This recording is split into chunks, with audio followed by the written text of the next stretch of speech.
Hey folks! Samurai aqui, 365 dias de tridimensionalidade. Hoje vou ser polêmico, hein? Hoje vou dar um nó aí na cabeça de vocês. Seguinte, ontem veio um cara aqui que eu pedi pra vir arrumar meu ar-condicionado. E aí ele tava arrumando meu ar-condicionado e ele falou, esse aqui da sala ali que eu dou aula tá precisando de gás. E o da minha sala, ele vai precisar tirar gás porque tá com excesso de gás. Aí eu, caraca, velho, como assim? Eu tô querendo que você vê meu ar-condicionado porque não tá gelando aqui minha sala. Minha sala é super pequenininha e não tá gelando. Você tá falando pra mim que o problema é que tem excesso de gás? Pô, eu tô achando que deve ter falta, não tá gelando.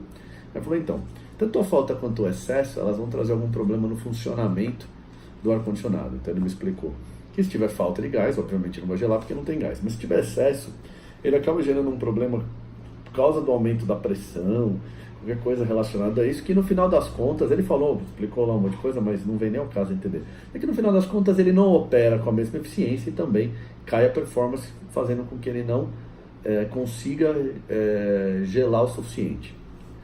Isso me lembrou uma coisa que é muito comum na reabilitação. Toda vez que alguém tem alguma dor, alguma coisa assim, é muito comum, ainda vem de médicos assim, o termo assim, precisa fortalecer. Eu vou falar que eu trabalho com reabilitação há muito tempo, estou falando de 20 anos. São raras as vezes que o problema estava relacionado ao fortalecimento. Muito pelo contrário, muitas vezes havia excesso de força na região que doía. O que eu quero dizer com isso?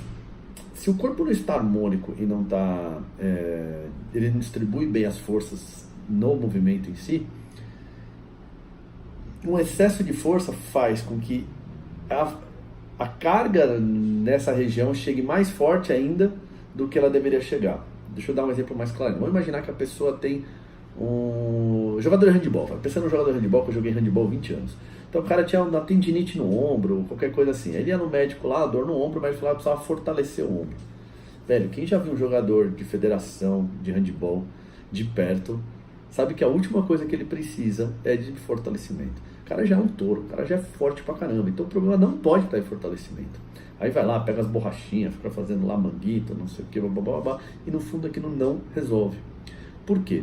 Porque o problema muitas vezes está ligado na harmonia do corpo dele, ou seja, para fazer o movimento de um arremesso, talvez por uma limitação da rotação torácica, estou dando só um exemplo, pode ser que ele faça o arremesso só com o ombro e muito pouco com a cadeia inteira, ou seja, utilizando o tronco, utilizando o quadril, utilizando até o pé para fazer o arremesso. Então isso faz com que o ombro seja muito responsável pelo movimento, porque as outras partes do corpo não estão fazendo a parte dela.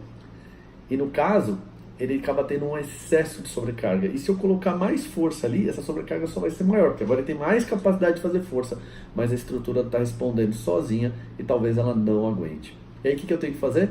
Muitas vezes eu tenho que entender o que está acontecendo, parar de fortalecer isso aqui, não precisamos mais, mas agora vamos começar a distribuir essa força ao longo da cadeia.